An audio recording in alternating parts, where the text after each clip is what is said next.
요한복음 5장 7절 말씀. 병자가 대답하되 주여 물이 동할 때에 나를 못에 넣어줄 사람이 없어 내가 가는 동안에 다른 사람이 먼저 내려가나이다. 예수께서 가라사대 일어나 내 자리를 들고 걸어가라 하시니 그 사람이 곧 나와서 자리를 들고 걸어가니라. 네.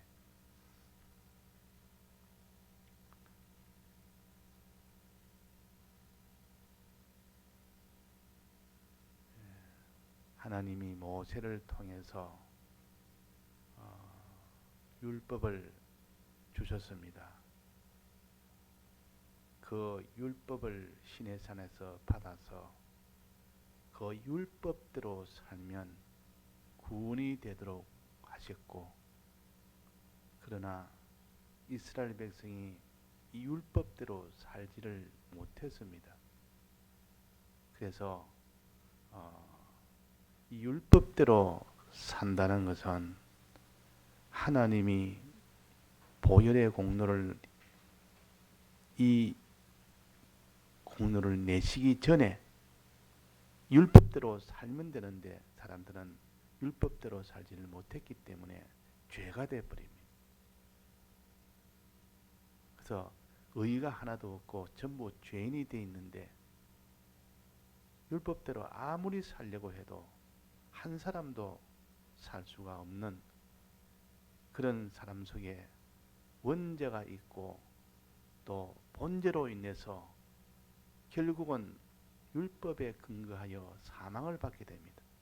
율법에는 다 하나님이 의가 없으면 망한다 그랬고 죄가 있으면 망한다 했는데 그 율법대로 다 죄인이 되었고 의가 없는 불의한 자가 됐고 불순한 자가 됐기 때문에 그래서 망할 수밖에 없는 그런 모든 인생이었습니다. 율법은 있는데 못 지키니까 그것 때문에 망하게 됐다. 그 원인은 원죄가 원인입니다. 원죄란 말은 아담의 범죄로 인해서 날 때부터 이 원죄를 가지고 납니다. 원죄가 발동이 되고 근본이 되어서 이제는 본죄, 자기가 지은 죄. 그래서 원죄와 본죄로 죄에서 벗어날 자가 없고 또 의를 행할 자가 없습니다. 그래서 한 사람도 구원을 못 받는 그런 일이 됐을 때 예수님께서 아담 범죄 이후에 하나의 긍휼을 베풀었는데 그것을 곧 예수님의 보혈의 공로를 이제 베풀어 주겠다고 약속을 하셨습니다. 여자의 후손을 주어서 뱀의 머리를 깨트리겠다고 이 약속을 했다. 그러면 이것은 이 뱀의 그 역사로 인해서 거기에 패전한 아담이 그래서 원죄가 왔고 그래서 본죄가 다 뱀의 역사로 인하여 다 됐는데 이제는 뱀의 머리를 깨트리겠다. 완전히 이기게 해주겠다. 그분이 곧 여자의 후손이라. 여자의 후손이라. 곧 예수 그리스도를 가르칩니다. 예수님의 공로가 예수님이 오셔서 이 공로를 베푸시면 그때는 뱀의 역사를 다 이기며 너에게 구원을 얻을 수 있도록 해 주겠다는 약속이 있었습니다. 그 뒤에 하나님이 또 나뭇잎으로 치마를 했는데 입고 사는데 항상 나뭇잎이 다 햇빛에 노출되니까 다 떨어지니까 다시 또 나뭇잎으로 또 옷을 해 입고 나뭇잎 또 옷을 입고 그런데 어느 날 가죽옷으로 짐승을 잡아서 가죽옷으로 옷을 해 입혔습니다. 그러니까 다시는 부끄러움이 없었습니다. 가죽옷은 마르지 않으니까 떨어지지 않으니까 그것이 바스락해서 전부 다 떨어지면 또다시 할 일이 없으니까 가죽옷을 입히니까. 그래서 그 짐승을 잡아야 되니까 예수님의 보혈의 공로로 너희들의 모든 부끄러움을 다 해결해 주겠다. 여자의 후손이 뱀의 머리를 깨뜨려 그를 완전히 이기게 해주겠다. 죄 사함을 해주겠다는 뜻이고 의를 입혀주겠다는 뜻입니다. 이 약속이 있었기 때문에 이 약속에 근거해서 제사가 나옵니다. 이 약속에 근거해서 그 뒤에 다 짐승을 잡아서 하나님 앞에 제사 드리는, 그 뒤에 보면 노아 때도 보면 다 짐승을 잡아서 제사를 지냈고 하나님께 감사하다고, 그 뒤에 아브라함 때도 하나님 앞에 제사 지냈고, 그 뒤에 모세 때는 어떻게 제사를 제사장까지 다 세우고 그 모든 성막까지 다 완성을 하고 율법까지 다 완성해서, 그때는 명실공히 온전하게 율법도 세우고 제사 제도도 이렇게 온전하게 다 세워서, 제사 제도는 곧 예수님의 보혈의 공로입니다. 율법을 주시되 보혈의 공로와 함께 주신 겁니다. 율법은 먼저 주셨고 그 율법을 주시고 난 뒤에 그 다음에 성막을 짓는 그 일을 했지 않습니까? 성막을 다 지었고 그 성막에서 이제는 제사 드릴 수 있는 제사장까지 다 세웠고, 그래서 율법과 제사는 둘이 같이 나갔습니다. 즉 율법을 온전히 이룰 수 있도록 하는 것이 제사입니다. 만약에 제사가 없고 율법만 주었다면 전부 그는 다 율법 때문에 다 망하고 죽는 겁니다. 율법은 다 율법의 정죄를 받아서 다 죽는 밖에 없는데, 거기서 짐승을 잡아서 드리는 제사가 함께 되었기 때문에 그것으로 완성을 할 수 있도록, 율법을 완성하는 것이 제사제도입니다. 예수님의 보혈의 공로요. 그런데 그 율법을 완성은 누가 했는가 하니 우리가 한 것이 아니고 예수님이 하셨습니다. 예수님 일하시느라고 죽고 부활하신 겁니다. 이것은 예수님의 보혈의 공로라. 보혈이라 하면은 피 흘리심의 공로라 그 말이에요. 죽으심으로 인하여 완성을 하십니다. 부활하심으로 인하여 그 완성한 것을 누릴 수 있도록 완전히 완성을 해서 그렇게 생활할 수 있도록 해줬고, 그래서 우리가 항상 하나님의 율법을 먼저 주셨고 율법을 다 행하지 못하는 우리에게 예수님의 보혈의 공로를 함께 주었다. 그래서 범죄한 아담에게 예수님의 보혈의 공로를 미리 예언으로 미리 말씀을 다 하셨습니다. 내가 여자의 후손으로 내가 그건 다 해결해 주겠다. 즉 예수 그리스도의 공로를 내게 베풀어서, 이 예수 그리스도의 공로가 오기 전에는 제사제도로 예표로 주신 제사제도를 가지고 예수님 오실 것을 기다리면서 그를 바라보면서 제사를 지냈습니다. 그때 제사를 못 지낸 사람은 구약 때 제사를 무시했고 제사를 못 지내고 그냥 하나님 말씀대로만 살려고 하는 사람은 다 실패했어요. 하나님의 말씀, 즉 율법이라는 것은 우리가 다 행할 수 없기 때문에 예수님의 보혈의 공로, 즉 제사제도에 크게 주력을 하고, 이 제사제도로 인하여 주님의 이 보혈의 공로를 누가 믿고 행하는 이 일에 주력을 해야 됩니다. 지금도 그러합니다. 지금도 보혈의 공로가 먼저입니다. 예수님의 대속의 공로를 정말 믿는 것이 먼저요.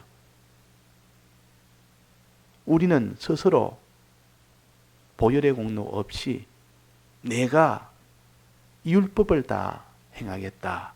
보혈의 공로를 믿지 않는 사람, 무시하는 사람, 이것을 무시해버리고 어떠한지 하나님의 말씀대로 살아서 내가 구원을 이루겠다. 이것이 율법주의고 주의 보혈의 공로를 믿고 즉 제사제도를 다 제사를 잘 지내서 이제는 말씀대로 살겠다. 요때 말씀은 진리라 그럽니다. 보혈의 공로를 믿은 사람이 말씀대로 살 때는 그때 말씀은 진리라 그러고 보혈의 공로 없이 그게 그걸 무시하고 말씀대로 살겠다 때는 그때 말씀은 율법이 됩니다. 똑같은 말씀이라도 보혈의 공로를 믿음으로 이제 보혈의 공로를 믿는 것을 온전하게 믿도록 하기 위해서 하나님 말씀대로 사는 것이 그때는 진리의 말씀이라. 그러나 보혈의 공로를 무시해버리고 이거는 상관하지 않고 그냥 내가 말씀대로 살아서 구원 얻겠다. 예수님에 대해서는 이름을 부르지 아니하고 예수님을 믿지 아니하고 그렇게 하는 것도 다 율법이라 율법주의라 그럽니다. 율법주의. 율법으로 사는 자. 그래서 바리새인들은 예수님을 안 믿었습니다. 예수님을 안 믿고 모세로 통해서 준 율법을 우리가 지켜 살겠다. 그래서 그게 다 율법주의가 됩니다. 예수님을 부인하면서. 그러나 이 제자들과 사도들은 예수님을 믿고 그 예수님을 믿는 그 믿음이 온전하게 되도록 하기 위하여 비로소 말씀대로 사는 이것을 진리라. 진리의 도움을 받아서 이 예수님을 믿는 것을 온전하게 하는 겁니다. 그래서 말씀을 두 가지로 나눈다면 하나는 율법의 말씀이 있고 그 다음에 요 대속을 입은 자가 주님의 보혈을 믿는 자가 말씀대로 사는 요것은 진리의 말씀이 있습니다. 그런데 율법의 말씀과 진리의 말씀 이 두 가지로 나눠서 우리는 대속을 믿지 아니하고 그냥 말씀으로 사는 율법주의자가 아니고 대속을 믿음으로 이제는 믿고 하나님 말씀대로 살 때 진리주의입니다. 진리를 통해서 예수를 믿는 것이 온전하게 완성이 됩니다. 믿음은 행함으로 온전하게 된다 그랬고 믿음은 행함과 함께 된다 그랬고 요때 행함은 진리대로 행함을 가르치지 이것을 말씀 없이 주님의 대속 없이 율법으로 인하여 행하는 것은 아닙니다. 지금 음량 소리가 지금 불안정합니다. 제가 오늘 아침에 실험을 해봤는데 좀 소리가 평소보다 좀 작다고 했는데 저도 보니까 확인이 됐는데 소리가 좀 작으니까 비상으로 들어가시면 소리는 정상입니다. 그 무슨 소리가 왜 지금 그건지 모르겠습니다. 비상으로 들어가시면 그럼 소리가 정상이 됩니다. 그래서 주님의 이 하나님의 말씀을 우리가 붙들어야 비로소 주님의 대속의 공로를 믿는 이 일이 온전하게 되기 때문에 그래서 우리가 말씀을 듣는 겁니다. 또 말씀만 가지고는 진리의 말씀 가지고 부족하니 성령의 감동을 받아야 온전하게 주의 대속을 믿고 행할 수가 있습니다. 그래서 주님의 피와 또 주님의 그 진리의 말씀 또 성령의 말씀 이것이 다 하나가 되어서 내가 그 도움을 받아서 살 때 비로소 그 사람이 죄 없는 자가 되는 이 구원 의인이 되는 이 구원이 이루어집니다.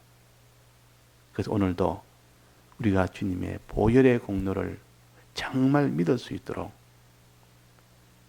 주님의 이 진리의 말씀을 붙들어야 됩니다. 누가 믿느냐? 믿을 자가 없다. 만약에 보혈의 공로가 없었다면 아무도 구원을 얻을 자가 없습니다. 그래서 예수 예수의 이름으로만 구원을 얻는데 이 은혜가 제일 크고, 그러나 이 은혜가 제일 크고 이 보혈의 공로의 은혜가 제일 은혜 중에 제일 큰 은혜요. 그 다음에 이 보혈의 공로를 믿을 자가 누가 믿느냐는 겁니다. 이거 믿어야 되는데, 이제는 믿기만 믿으면 되는데 그냥 내가 믿으면 되겠다 해서 믿어지는 것이 아니라는 겁니다. 우리가 이 예수님의 이 보혈의 공로를 내가 믿겠다 해서 믿어집니까? 내 마음대로 안 됩니다. 왜냐하면 믿지 못하게 하는 내 안팎의 방해자가 많아서 못 믿습니다. 그래서 그 정말 믿을 수 있는 권능은 어디서 오느냐? 믿을 수 있는 권능은 어디서 오느냐? 그것은 능력을 받아야 됩니다.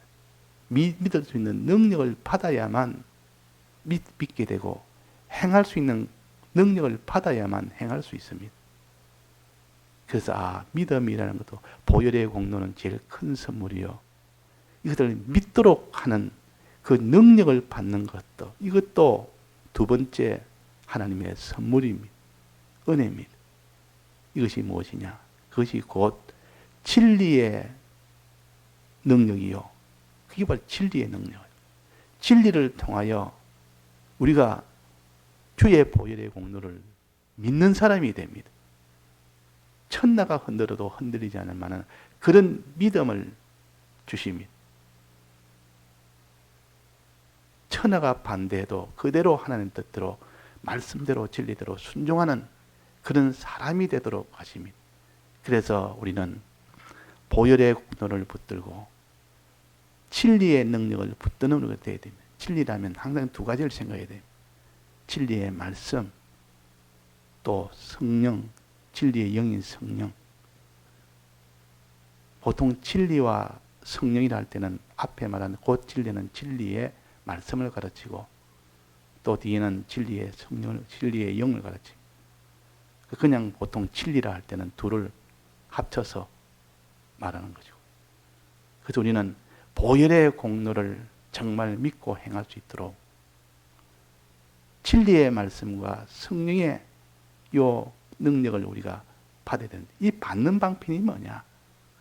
이 받는 것이 진리의 말씀을 들으려고 힘쓰고 성령의 말씀을, 성령의 능력을 받으려고 힘쓸 때, 그때 주신다 했습니다. 힘쓸 때. 그래서 죽도록 충성하라, 생명의 멸류관 내게 주겠다고 힘쓰라니까, 대적 없이 율법을 지키기를 힘쓰라, 이렇게 오해를 우리가 하지 않는 겁니다. 우리는. 그러나 이 도리를 우리가 알지 못하면 우리는 믿음으로 되지 힘써서 사람의 노력으로 되는 건 아니지 않느냐. 행해야 된다. 믿음뿐만 아니라 행해야 된다는 야고보서 2장을 무슨 잘못된 하나님의 율법을 잘못된 말씀인 것처럼 이걸 아주 멸시하는 이런 사람이죠. 우리는 죽도록 충성해도 마음 다고 힘 다고 뜻 다해서 하나님을 사랑해라 그랬어요. 자, 근데 우리가 마음 다고 힘 다고 뜻 다해서 죽도록 충성하는 능력이 없습니다. 이 능력을 받는 것이 우리가 힘쓸 때 받는다 그랬단 말이에요. 더욱더 주의 일에 힘쓰는 자들이 되라. 떠나거나 이때 거할 때나 떠날 때나 주를 기쁘시게 하는 자 되기를 힘쓰노라. 자, 힘쓴다는 것은 하나님의 진리의 능력을 받는다는 뜻이요. 받으면 그때는 다 믿어집니다. 그때는 믿어집니다. 그때는 어떤 누가 있어도 행해집니다. 어떤 방해자가 와도 그 방해자가 손도 못 댑니다. 만지지도 못한다 그랬어요.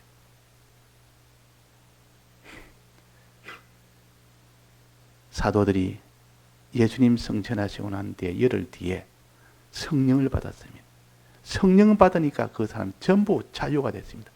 자기의 죄에서 모든 자유함을 얻었고 의에 대해서 생명을 받아서 자기 소유를 전부 공통으로 공유를 다 했고 자기 소유를 이 성령의 능력을 못 받으면 어떻게 같이 다 공통으로 사용을 할 수 있습니까? 하나님의 능력을 받으니까 그렇게 됩니다. 사람이 재물은 자기 생명으로 여기는데, 자, 여기는 우리들이 다 내 소유를 다 하나님 앞에 다 내놔라. 누가 내놓습니까? 그러나 성령을 받고 진리의 능력을 받으면 아무런 그는 제재가 없고 너무 그는 쉽게 됩니다. 쉽게 된다. 그래, 마음 다고 힘 다고 뜻 다하라. 죽도록 충성하라. 이 말은 충성할 수 있도록 힘쓰라. 다 할 수 있도록 힘쓰라. 그 힘쓰는 거 보고 하나님이 능력을 주면 그때는 다해집니다. 충성해집니다. 그 우리가 할 일은 뭡니까? 이 소망을 가지고 다 하려고 힘쓰는 것이요. 충성하려고 힘쓰는 것이요. 그 뒤에 능력이 와서 자기가 천나가 아니라 해도 자기는 믿게 되는 그 능력을 받습니다. 천나가 반대하고 미혹을 해도 미혹을 받지 않고 순종하게 됩니다. 어떤 핍박을 해도 조금 더 거기에 개의치 않고 그게 순종이 되는 겁니다. 그래서 주는 그것이요 살아계신 하나님의 아들입니다. 그 믿음이 오니까 그 위에 교회를 세운다 그랬다면 그 위에 교회를 세운다. 그때는 음부의 권세가 이기지 못한다 했습니다. 음부의 권세는 이 세상에 어떤 마귀의 역사도 가까이 오지도 못하고 만지지도 못하고 이기지를 못한다. 다 이긴다. 그 능력을 받은 자는 다 이깁니다. 만약에 이런 능력이 우리에게 없다면 우리는 예수를 믿을 수가 없고 마귀가 다 미혹하면 아무도 믿지를 못합니다. 예수님의 공로는 참 우리에게 복이고 제일 큰 은혜지만은 믿지를 못한다면 소용없는 거 아닙니까? 믿을 수 있는 능력까지 주신 것이 두 번째 은혜인 진리와 성령의 은혜요. 그래서 6월절의 은혜가 제일 처음이요. 1호요. 그 다음에 두 번째는 말씀과 성령의 은혜 주신 오순절이요. 오순절은 그래서 말씀과 성령의 은혜라 했습니까?